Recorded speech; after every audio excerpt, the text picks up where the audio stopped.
Bom dia, primeiro ano. Aliás, boa tarde, né? Eu tô gravando desde manhã, então o de vocês já ficou para tarde. Boa tarde. Dando continuidade à nossa aula de filosofia.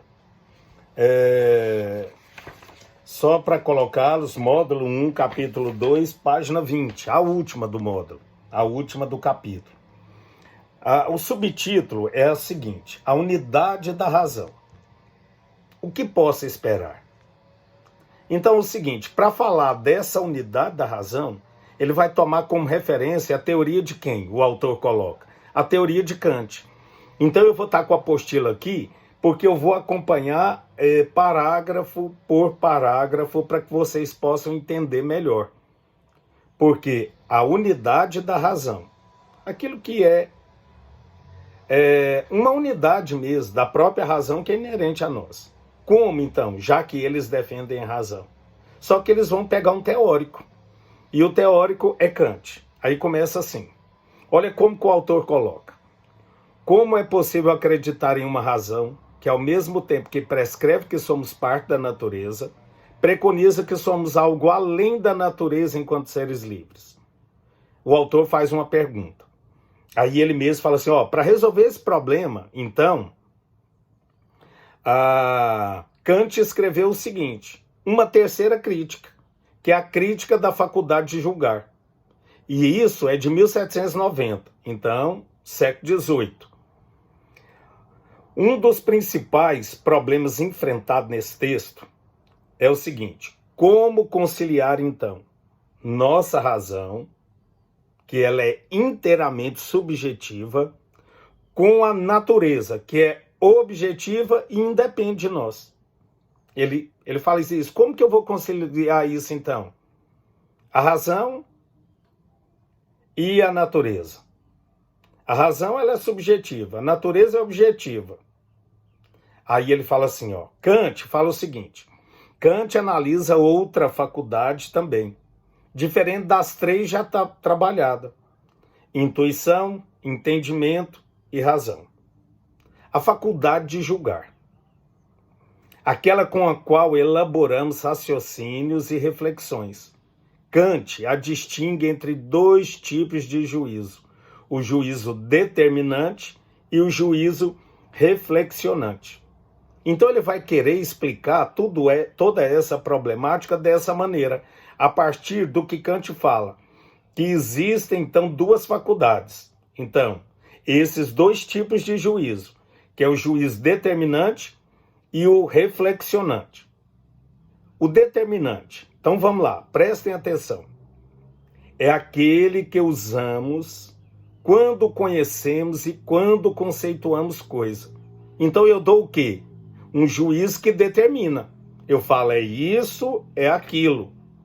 Quando conhecemos e quando conceituamos coisa. Juízo determinante. A palavra mesmo já me dá uma referência. E agora, o juízo reflexionante? É o juízo de reflexão sobre a nossa própria experiência aplicada. Onde? Tanto nos fenômenos da natureza, quanto no uso das nossas faculdades. Então eu vou fazer o quê? O flexionante. Sobre as nossas experiências, aplicada tanto nos fenômenos da natureza, quanto nas nossas faculdades. Então ele vai pegar, vai flexionar isso aí. É um juiz que flexiona o quê? A experiência dos fenômenos tanto da natureza, quanto da nossa faculdade. Aí ele ainda continua. Ele continua assim.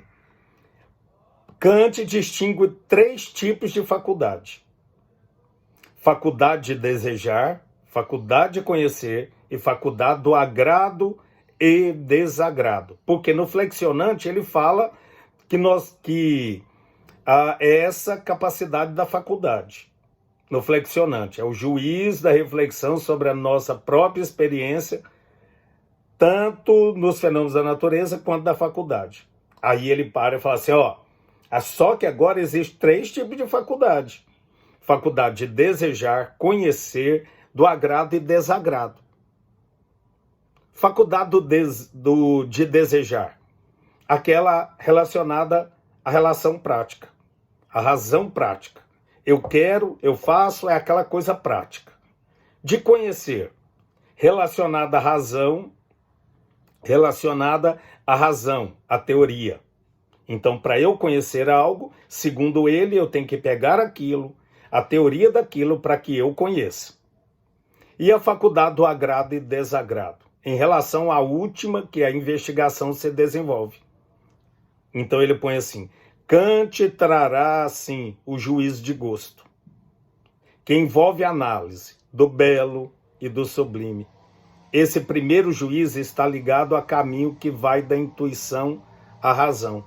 Então ele vai pegar do início ao final e no fim ele pega isso e vai falar que isso é juízo de gosto. Porque se você pensar o que é belo, o que é feio, não é verdade? Aí ele termina da seguinte maneira: quando fazemos o caminho inverso, prescrevemos o conjunto de fenômenos da natureza, uma unidade e um propósito. E, por isso, Kant classifica o juízo teológico, do grego telos, que significa fim ou finalidade. Então ele coloca faculdade do desejo, de desejar aquilo que é prático, de conhecer, relacionado à razão, à teoria, agrado, desagrado, juízo.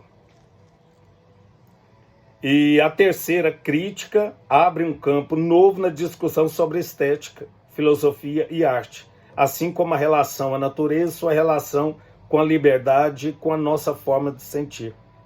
As três críticas de Kant acabam por dividir a filosofia em três grandes áreas e objetos: o conhecimento, a prática e a estética. Então eu vou fazer o quê?